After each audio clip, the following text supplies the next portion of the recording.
Sean bienvenidos a este su espacio de cómo están las cosas. Recuerde que es un espacio pedagógico a través del cual queremos darle a conocer a toda la comunidad aspectos cotidianos en el normal devenir. Recuerden, en lo jurídico, en lo personal, en las sociedades, en todos estos aspectos vemos situaciones que conllevan unas actuaciones y vemos unas actuaciones que implican unos hechos y unos hechos que van a generar unas actividades alrededor de la comunidad. Bueno, hoy vamos a hablar de un aspecto muy importante y es el trabajo, una relación laboral que se suscita entre dos personas. Para hoy me acompaña la abogada Viviana María Agudelo Bustamante. Muchas gracias, Viviana, por estar en este su espacio de cómo están las cosas. Muchas gracias a ustedes por la invitación. Bueno, hoy queremos otra vez resaltar la importancia de la relación laboral entre las personas. Recuerden, mucho lo hemos recalcado de lo importante que es una relación laboral, pero vamos a ver con esta persona experta también en esta materia que nos diga, a ver, Viviana, ¿qué concepto tenemos por trabajo humano? ¿Qué nos puede manifestar en ese respecto? Claro que sí, mira, es importante definir el concepto de trabajo humano porque con la creación o con la llegada de la Constitución de 1991 sabemos que el tema pues en lo que a lo laboral respecta ha tomado como más fuerza y se ha dignificado mucho más en la actualidad, y por tal motivo tenemos que entender que el concepto de trabajo humano es un concepto que define las actividades diarias que normalmente realizamos las personas. Si analizamos el 80% de las actividades, entre el 70 y el 80% de las actividades que desarrollamos en nuestro diario vivir son en pro de una actividad laboral que estemos desarrollando, ¿cierto? ¿Y por qué se denomina trabajo humano? Porque legalmente el trabajo está instituido para las personas, aunque en la actualidad uno puede encontrar que hay actividades laborales que se desarrollan con la ayuda de animales o de maquinaria. Nunca vamos a encontrar que se lleve a cabo una relación laboral, digámoslo así, con un, por ejemplo, con un Se perro o un moviente. caballo. Exactamente, es una actividad propia del ser humano. Y también la norma nos establece de que el trabajo humano debe ser realizado por una persona. En términos jurídicos encontramos que el concepto de persona está dividido en dos categorías. Hablamos de personas naturales y personas jurídicas. El Código Sustantivo del Trabajo, que es la norma que regula todo lo que contendiente pues a los contratos de trabajo, nos hace una mención en cuanto a que debe ser una persona natural la que ejecute dicho trabajo, ¿cierto? Aunque en la relación laboral pueden existir tanto personas naturales como personas jurídicas. Obviamente, cuando la relación laboral se entabla como una empresa y una persona natural, o también una persona jurídica como una entidad territorial o una empresa, requiere también los servicios de una entidad jurídica, de una prestadora de trabajo. Bueno, Viviana, desde ese punto de vista, a ver, entonces ahora sí, con base a esa situación, ¿qué es un contrato de trabajo en sí? ¿Cuáles son a ver, todas estas situaciones que generan una relación laboral? ¿Qué obligaciones se suscitan? ¿Qué tiene que haber dentro de esa relación laboral? Y ante todo, lo más importante para que le quede claro a la comunidad, es esa relación laboral tiene unos requisitos ineludibles, tiene unas obligaciones ineludibles. Qué bueno, hagamos resaltar esa situación. Claro que sí. Bueno, respecto a lo primero, ¿qué es un contrato? El contrato está, digámoslo así, regulado o definido dentro del Código Sustantivo del Trabajo como en el artículo 22, donde lo define de la siguiente manera. Es aquel donde una persona natural se obliga frente a una persona, como ya lo dijimos anteriormente, natural o jurídica, a prestar un servicio, a realizar una serie de actividades, y por lo cual va a recibir una remuneración económica por este trabajo que la persona está desempeñando. De ahí que podemos deducir entonces tres características dentro de un contrato de trabajo. La primera es que vamos a encontrar una persona natural que va a ser la que va a ejecutar la labor o la actividad laboral. tendrá que ser siempre una persona natural, aunque dentro del contrato exista persona natural o jurídica, la jurídica en ningún momento va a poder desarrollar una actividad laboral, porque esto es intuito persona, ¿cierto? Como segundo, vamos a definir entonces que esta persona natural se va a conocer como el trabajador. Segundo está la persona natural o jurídica, que será el contratante o empleador, y que es la persona quien pagará la remuneración a quien ejecute la actividad laboral, pero asimismo será la persona que se obligará con respecto al trabajador de cumplir unas funciones, de determinar cuáles van a ser las actividades que va a desarrollar, las condiciones, modo, tiempo y lugar para ejecutar el contrato, y asimismo será quien pague o retribuya la actividad que ejerce el trabajador, y se conoce como el empleador. Y como tercero está que vamos a encontrar la remuneración económica, ¿cierto? Esto es el pago por la actividad que estamos desempeñando dentro del contrato laboral. Entonces, en resumidas, estamos frente a una relación bajo unas reglas de subordinación y conlleva una remuneración, ¿cierto? Sí, señor. Son una de las tres situaciones donde vemos que se tipifica esa relación. Ahora, hablemos, Viviana, de esa remuneración, que es muy importante. Hay gente que tiene un empleado a su servicio. ¿Qué requisitos le exige la norma para que él pueda devengar lo justo, al menos lo justo? Bueno, pues obviamente el empleador tiene que ceñirse a las normas laborales, ¿cierto? Para eso está creada la norma. Obviamente ambos tienen que estar en la capacidad de contratar, ¿cierto? En cuanto al tema de la capacidad, no necesariamente se habla de que sea una persona que cumpla, digámoslo así, la mayoría de edad, porque nuestra ley laboral también permite que algunos menores puedan realizar actividades laborales. Eso sí, hay que tener en cuenta lo siguiente, y es que estas personas deben estar bajo una autorización por parte del Ministerio de Trabajo, y se deben cumplir como ciertas condiciones para que pueda desempeñar pues la labor, pero digamos que no se le niega como el derecho a que pueda ejercer o que pueda trabajar, ¿cierto? Asimismo, el empleador entonces tiene una serie de obligaciones que adquiere en razón también del contrato laboral que celebre con cualquiera de sus empleados, de sus trabajadores, que lo veremos más adelante cuando definamos las clases de contratos y les pueda explicar pues como más a fondo. Bueno, con base a ello, Viviana, ¿qué tipos de contrato existen en Colombia? Bueno, en Colombia tenemos diferentes clases de contratos, desde el punto de vista laboral y de la rama pues o del derecho laboral, y tenemos también un contrato, digámoslo así, atípico a la norma laboral, es de orden civil, que es el contrato por prestación de servicios, que también más adelante se los voy a explicar. Como primero, los contratos laborales en Colombia se definen desde dos variables. La primera es desde la forma del contrato, esto es, cuando hablamos de los contratos que están establecidos a través de un escrito, de forma escrita, y el contrato verbal. Ambos contratos laborales tienen las mismas garantías. No quiere decir que porque usted me está contratando a mí que realice determinada función, entonces como no lo pactamos a través de un escrito, no voy a tener los mismos derechos. No. Tienen plena validez. Tiene plena validez y tiene las mismas garantías. O sea, tengo derecho a mis prestaciones sociales, tengo derecho a que mi empleador me afilie a la seguridad social y a que me retribuya pues con todas las garantías legales. Permiso, Viviana, vamos a hacer una pequeña acotación ahí porque es real y cierto esa situación. Hay muchas personas en la cotidianidad que creen que porque el contrato se celebró de una manera verbal, simplemente ello es una manera para obviar, para descartar ciertos derechos laborales, que enseguida vamos a mirar la seguridad social, la remuneración, que no puede estar por debajo del mínimo. Entonces, situaciones como esas vamos quedando en claro. Entonces, Viviana nos está haciendo esa claridad al respecto a la redundancia de que tanto el contrato verbal como escrito tienen implícitas unas obligaciones que son muy reguladoras de esa relación laboral. ¿Vale? Claro que sí, entonces tenemos pues que por su forma, verbal o escrito, entonces va a tener las mismas características, las mismas condiciones, los mismos derechos y las mismas obligaciones para ambas partes, porque no es solamente hablar de los derechos que tenemos como trabajadores, sino que también el empleador tiene unos derechos y tiene unas obligaciones y nosotros como trabajadores tenemos también unas obligaciones respecto de nuestro empleador.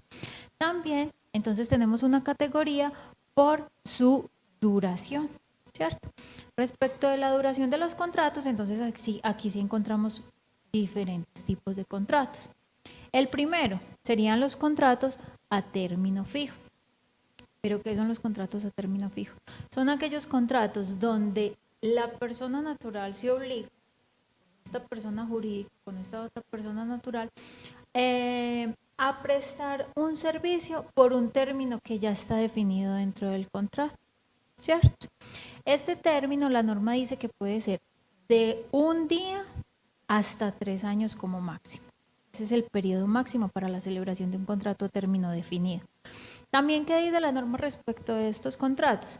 Estos contratos tendrán la posibilidad de ser prorrogados por 3 periodos similares al inicial, ¿cierto? También hay una característica muy importante de este contrato a tener en cuenta y que muchas veces las personas la desconocen y es la siguiente. Las prórrogas de estos contratos deben ser anunciadas con 1 mes de anticipación al trabajador. ¿Qué quiere decir esto? Que yo te voy a prorrogar, por ejemplo, un contrato de trabajo a ti a término definido, con 1 mes de anticipación de manera escrita yo te tengo que anunciar, te voy a dar la prórroga sobre este contrato. Ese sí es un formalismo ineludible. Sí, es un formalismo que se tiene que llevar a cabo porque en los casos donde no se hace tiene una consecuencia que es muy importante, ¿cierto? Entonces, la norma dice se puede prorrogar hasta 3 periodos similares al periodo inicial. Se debe anunciar la prórroga con 1 mes de anticipación, pero más importante aún, en caso de que no se vaya a realizar prórroga, con mayor razón se debe anunciar al trabajador con 1 mes de anticipación de que no va a ser prorrogado el contrato. Bueno, permítanos, Viviana, antes de irnos a un pequeño corte, manifestarle a la comunidad que pues todos estos servicios de asesorías en todas las ramas del derecho penal, laboral, administrativo, civil, notarial, todo, pues lo estaremos prestando en la calle 51, en la calle 50, número 5182, para que pues se acerquen allí y estaremos haciendo las correspondientes respuestas a todas sus inquietudes y prestando los servicios profesionales. Permítanos, vamos y en un momento retornamos.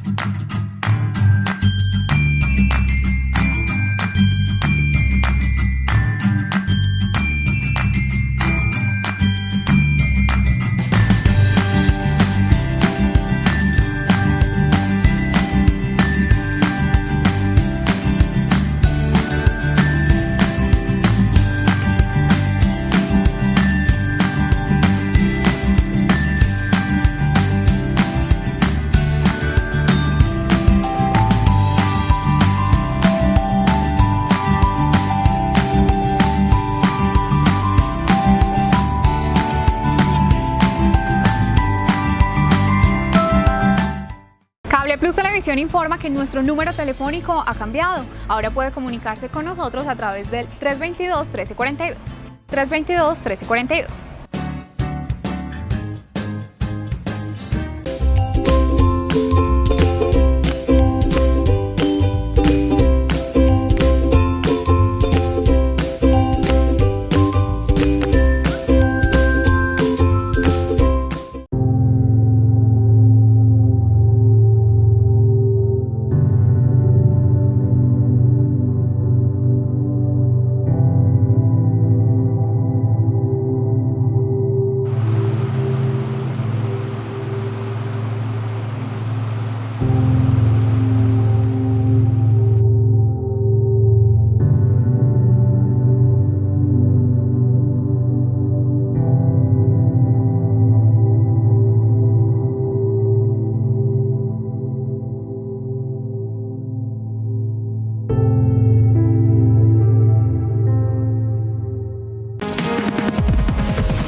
Gracias por continuar con su espacio de cómo están las cosas. Hoy una área muy importante, las relaciones laborales entre las personas. Ya vemos que Viviana, desde su perspectiva, nos está aclarando ciertas situaciones que se generan en una relación. Bueno, Viviana, continuamos con el temita. Entonces estábamos que las modalidades ya a término fijo o a término indefinido, ya cuáles otras tenemos. Claro que sí.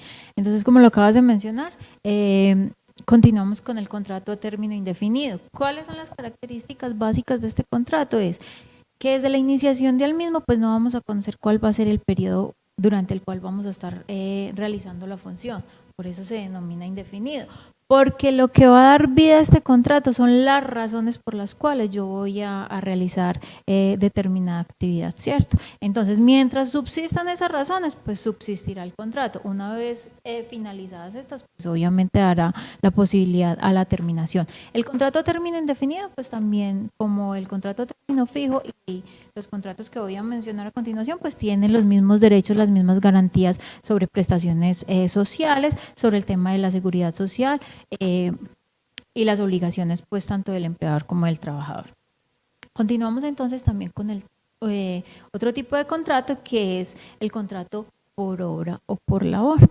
Este es un contrato, digámoslo así, especial, a través del cual, aunque no se van a dar unas fechas establecidas para la ejecución del contrato, porque como su nombre lo indica, va a ser por la obra o labor, y que determina, digámoslo así, el periodo para la ejecución de el tiempo que nos podamos gastar para poder ejecutar la labor. Este es un contrato muy propio, por ejemplo, de las constructoras o de estas empresas pues que se mueven como en ese ámbito pues civil, porque sabemos que normalmente esta gente manejan unos tiempos pues que no muchas veces inclusive no coinciden, entonces por eso se usa la figura del contrato de obra o labor, pero por el hecho de que sea de obra o labor no quiere decir que no tenga las garantías pues prestacionales y el tema de la seguridad social.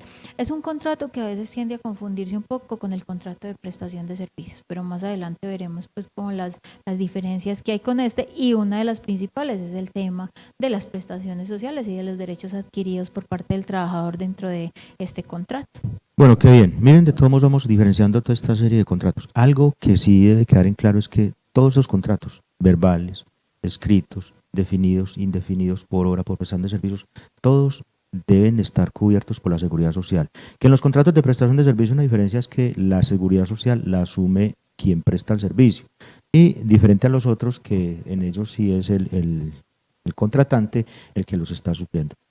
Cuéntanos qué otra modalidad podemos tener ahí o qué podemos dilucidar de estos contratos. Claro que sí. Otra modalidad de contrato que es muy usada es el contrato de aprendizaje, ¿cierto? Y es un contrato que es muy importante, que hoy en día se usa mucho, porque es el contrato que utilizan normalmente las empresas para acoger a los que llegan a sus instalaciones a realizar, pues, valga la redundancia, sus prácticas estudiantiles. Este contrato lo que busca es cobijar al estudiante, ¿cierto? Darle una remuneración, pero ojo que aquí hay algo muy importante y es que no es un salario, es una retribución por el aprendizaje, digámoslo así, por la actividad que él está desempeñando dentro de la compañía, más no se constituye salario. Y hay algo muy importante a tener en cuenta y es que el empleador o el empresario, digámoslo así, está en la obligación de asegurar al estudiante, pues a todo lo que tiene que ver con la seguridad social, porque lo tiene que proteger mientras esté allí. La ley 789 de 2002 estableció todo el tema pues, de la seguridad social para este tipo de contratos respecto de los estudiantes, y asimismo pactó que el contrato de aprendizaje no podrá ser superior a 2 años. Este término también puede ser, digámoslo así, ejecutado el contrato de forma continua o puede ser por prestaciones parciales, pero no podrá ser superior a 2 años. Eso ya es una modalidad pues, que es muy usada hoy en día por los estudiantes técnicos universitarios.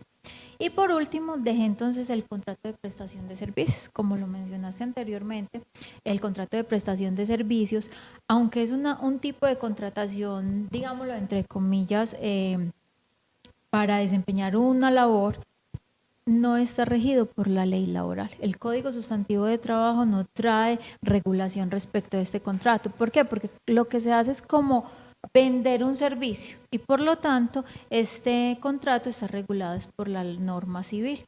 Como lo explicaste ahorita también, una de las grandes diferencias con los contratos laborales respecto a este contrato es que las garantías legales que tienen los trabajadores pues no se ven en este contrato. ¿Qué quiere decir? Que cuando contratamos o nos llaman y nos contratan para realizar una determinada actividad en función, digamos, de nuestra condición académica, técnica, y nos dicen es un contrato de prestación de servicios, primero que todo hay que tener en cuenta que vamos a ser nosotros los que nos tenemos que encargar del pago de nuestra seguridad social, de la afiliación como trabajadores independientes. Segundo, que no tenemos derecho pues a las garantías legales. Una vez finalizado el contrato, aquí no vamos a poder cobrar que mis cesantías, que mis intereses a las cesantías, que la prima, vacaciones, etcétera. Otra cosa muy importante que hay que tener en cuenta es que los contratos de prestación de servicios están obligados a que se les haga retención en la fuente y esta retención en la fuente se hace a partir de un salario de 137.000 pesos para el año vigente. Entonces es muy importante tenerlo en cuenta para que al momento de la ejecución no nos vayamos a ver de pronto perjudicados o por lo menos seamos muy claros en cuáles son los gastos en los que vamos a incurrir en razón de un contrato de prestación de servicios. Pero que también lo importante en este contrato de prestación de servicios es que jamás por debajo del mínimo podrá devengar el trabajador, ¿cierto? O el prestador de servicios, perdón, esa persona jamás por ello. Entonces, el que va a estar, el contratante deberá tener en cuenta las deducciones y el pago de seguridad social que va a pagar, que va a cancelar, debe tener muy en cuenta eso porque no puede estar por debajo de ese salario mínimo que este año está en cuánto, 828.000 pesos. Bueno, Viviana, cuéntanos, a ver, entonces desde este punto de vista, frente a una reclamación en un contrato verbal, ¿qué diferencias hay con nosotros o es iguales, similares condiciones? Claro que sí. La gente normalmente cree que porque no tiene, digamos, la seguridad de un documento, pues donde avale que en realidad hay un contrato entre una persona y otra, un contrato laboral, pues que van a perder los beneficios. No, son exactamente iguales. ¿Cuáles son los beneficios que yo tengo cuando fui contratada como trabajadora a través de un contrato de trabajo, valga la redundancia? Primero, tengo derecho al pago de las cesantías, al pago de los intereses a las cesantías, de las Viviana, venga, primas. hagamos un recuentico acá. ¿Cesantías Claro que sí. qué es? Bueno, las cesantías es una especie, digámoslo así, de seguro de garantía que le da la ley a la persona para que en el momento en el que esté incesante o que no esté trabajando, pues pueda cubrir sus necesidades básicas, ¿cierto? A partir de la ley 100 y la ley 50 de 1990, estas determinaron de que el pago de las cesantías se haga anual y que estas sean consignadas a un fondo que elija el trabajador para que, digámoslo así, allá se esté llevando su ahorro, porque anteriormente, ¿cómo se hacía? Uno trabajaba en una empresa 5, 6, 7 años y la empresa te tenía ese ahorro ahí, entonces el día que finalizaba la relación, bueno, le hacían su cheque y le entregaban 5 millones de pesos, 6 por concepto de cesantías. A raíz pues como de la variación de la norma, digámoslo así, de la evolución y en aras pues de que no se vea, digámoslo así, perjudicado el trabajador, entonces lo que se hizo fue mutar esto a que ya anual se realice el pago de estas cesantías. Y algo muy importante es de que para el patrono o quien omita consignar en un fondo en el mes de febrero, ello conlleva unas multas y unas sanciones para que se tengan en cuenta. Entonces, mire, señor patrono o señor empleador, primer término a tener en cuenta cuando vaya a iniciar una relación laboral con alguien. Mire lo importante desde este punto de vista, cesantías. ¿Qué otra prebenda laboral podemos hablar desde el punto de vista? Vacaciones, por decir algo, ¿cuál quieres manejar? Bueno, adicional a las cesantías, entonces encontramos unos intereses a las cesantías, ¿cierto? Quiero hacer como acotación algo importante y es, las cesantías son el equivalente a un mes de salario por cada año laborado. Es importante que la gente tenga en cuenta que va a ser proporcional al tiempo que desempeña dentro de la empresa y que es muy importante que una vez vencido el periodo de prueba por el trabajador, finalizado el periodo de prueba, va a tener derecho a todas las acreencias laborales. Entonces, si trabajaste solamente 3 meses, vas a tener derecho a que te liquiden cesantías, intereses a las cesantías, prima y vacaciones por esos 3 meses. Obviamente va a ser proporcional, ¿cierto? Entonces, ya respecto de los intereses a las cesantías, la norma dice que es el 12% anual, esto es el 1% mensual. También será proporcional dependiendo del tiempo que estemos laborando. Las primas. Bueno, el tema de las primas, la norma dice que son 15 días de salario por cada 180 días laborados. Estamos hablando que es cada semestre, ¿cierto? Y por último está el tema de las vacaciones. Bueno, el tema de las vacaciones desde 1934 viene una discusión que inclusive todavía no se ha definido por parte de la jurisprudencia, y es que no se define, digámoslo así, como una prestación social, pero sí es un rubro que se tiene que tener en cuenta obligatoriamente al momento de realizar la liquidación de un trabajador. ¿Qué es lo que se hace? Que, digamos, se pone como en un rubro aparte dentro de la liquidación, pero no se puede dejar por fuera. Eso es muy, muy importante tenerlo en cuenta, ¿cierto? Desde ese punto de vista, mire que tenemos una persona aquí capacitada, y en el Centro Integrado de Asesorías, lo vuelvo y lo repito, estaremos prestando estos servicios en la calle 50, número 5182. Una buena liquidación también de unas prestaciones sociales es muy importante, porque tengas en cuenta que una mala liquidación genera sanción de 1 día de salario por esa mala liquidación. Entonces, hay veces a usted lo demandan ante un juzgado laboral y se va a encontrar que esa taxímetro, perdonen la expresión que estoy diciendo, se les convierte en una deuda casi impagable. Claro. Viviana, por el momento pues hemos llegado a la finalización de este segmento de una serie de bloques que vamos a hablar de todo esto, pero vamos a continuar en un próximo segmento a continuar con este tema tan importante, porque de verdad que una relación laboral entre 2 personas es muy importante. Lo he recalcado y lo he dicho: si usted va a contratar los servicios de una persona, tenga en cuenta todas estas situaciones. Mire, ya Viviana nos lo dijo, las cesantías, las primas y las vacaciones. Mire todas estas situaciones donde usted debe tener en cuenta. Usted tiene un trabajador 3, 4, 5, 6, 7 años y no le ha cancelado ninguna de estas cosas, con seguridad que se está metiendo problema. Entonces, aquí simplemente queremos es eso, dar pedagogía y darle a conocer a la comunidad todos esos aspectos intrínsecos de una relación laboral. Por el momento, Viviana, muchas gracias por acompañarnos. Esperamos pues continuar con esta serie de segmentos y capítulos. Muchas gracias por estar el día de hoy. Bueno, muchas gracias a ustedes por la invitación. Espero que les haya sido un poco de ayuda de resolver las pequeñas dudas que hayan tenido respecto del tema que abordamos el día de hoy. Muchas gracias. Pero con el compromiso de Viviana que vamos a continuar el próximo segmento con usted. ¿Nos puede acompañar? Claro que sí. Listo. Bueno, entonces por el momento, muchas gracias. Este fue su espacio de cómo están las cosas. La dirección y los teléfonos y el correo electrónico aparecerán en la pantalla para que usted recurra a nuestros servicios, ya sea por correo electrónico, teléfono, WhatsApp o cualquier servicio. Muchas gracias. En otra oportunidad.